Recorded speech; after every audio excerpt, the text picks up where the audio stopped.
Safari ni tukio la maisha. Safari ni jambo ambalo kila mmoja hujipata kwalo na ulitenda. In fact, tunapozungumzia safari, kuna watu wanapenda safari sana. Unapowaambia mtu kwamba tutaenda mahali fulani, mtu hujiandaa kweli kweli na hujipodoa kweli kweli, kama ni nguo ununua na ufanya kila jambo ili kuhakikisha kwamba yu tayari katika hiyo safari.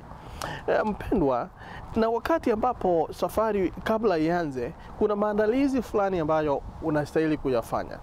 Labda unaenda unakata nywele kidogo, unamtembelea kinyozi. Labda unamtembelea kinyozi, wanawake wanatengeneza nywele, na labda makucha, labda masikio, labda nguo fulani unanunua. Kuna mambo mengi watu hufanya ili kujiandaa kwa ajili ya safari.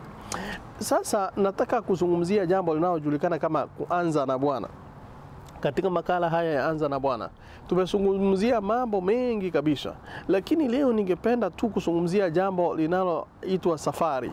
Unapoanza safari ni vema kuanza na Bwana. Umesikia wengi wakisema kwamba tulianza safari, tukafika njiani, gari likakataa ama kitu fulani kikatendeka, lakini wakasema kama tusingeomba jambo fulani lingetokea.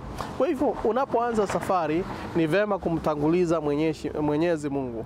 Ni vema kumtanguliza Maulana ili aweze kukuongoza katika safari.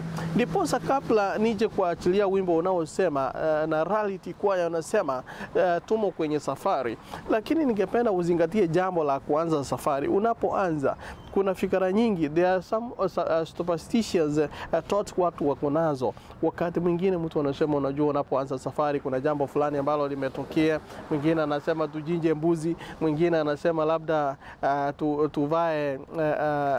tuvae kivingine. Ni mambo mengi ambayo hutokea wakati ambapo mtu huanza safari.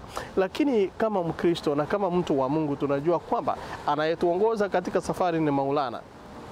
Wakati umeng'oa nanga, umetoka Kenya, unaelekea Marekani, unaenda kupanda ndege. Umetoka Kenya, unaenda nchi ya fulani, unapanda ndege utoke.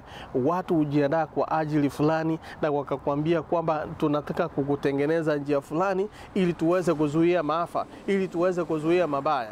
Labda watu utafuta irisi, watu watafuta juju na vitu zinginezo ili waweze kukukinga na mambo ambayo yataweza kutokea. Lakini nataka kudhihirishia asubuhi ya leo, najua hapo ni asubuhi, hata kama unaona hapa ni usiku, nimeamshwa hapa kuambiwa kwa lazima tuanze na Bwana hata kama kunanyesha jinsi vilivyo. Lakini nataka kuletea ujumbe kusema kwamba watu wanapotafuta irisi, watu wanapotafuta mambo fulani ili waweze kujikinga na maafa, kuna kinga la ajabu, kinga moja ambalo ni hakika ambaye ni Mwenyezi Mungu. Ningependa nikusii kwamba unapoanza safari, kama unaelekea safari yoyote asubuhi, na nataka kukukumbusha kuna wahubiri walikuwa wa magari, wakati mwingine wanakuambia kama utoi sadaka hapa ili gari halitaweza kufika, the prophet of doom. Wakati mwingine wanakuogopesha, lakini sikuogopeshi. Nataka kukuambia kwamba Mungu yu mwema, na wakati kila mara unapoanza safari mtangulize Mwenyezi Mungu.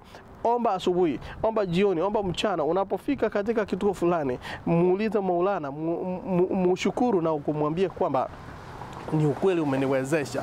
Ndugu mpendwa msikilizaji na mtazamaji wa Agr, unapoanza safari asubuhi ya leo, hata kama safari ni ndefu ama ni fupi, anza safari, anza na Bwana. Na utakapofika, utakapotamatisha, wacha kuchinja mbuzi ukasema mababu zangu walinilalea vema. Hapana, mtukuze Mwenyezi Mungu, mshukuru na ukasema ni asante na shukrani kwa sababu amenifikisha. Asante Mungu kwa mapenzi yako, na tutakapoanza siku ya leo, anayeondoka safari yoyote ile muongoze na jina lako litukuze katika jina la Yesu mkombozi wetu. Amen. Orino ntiri ndani ya Agr, mpango ni Anza na Bwana.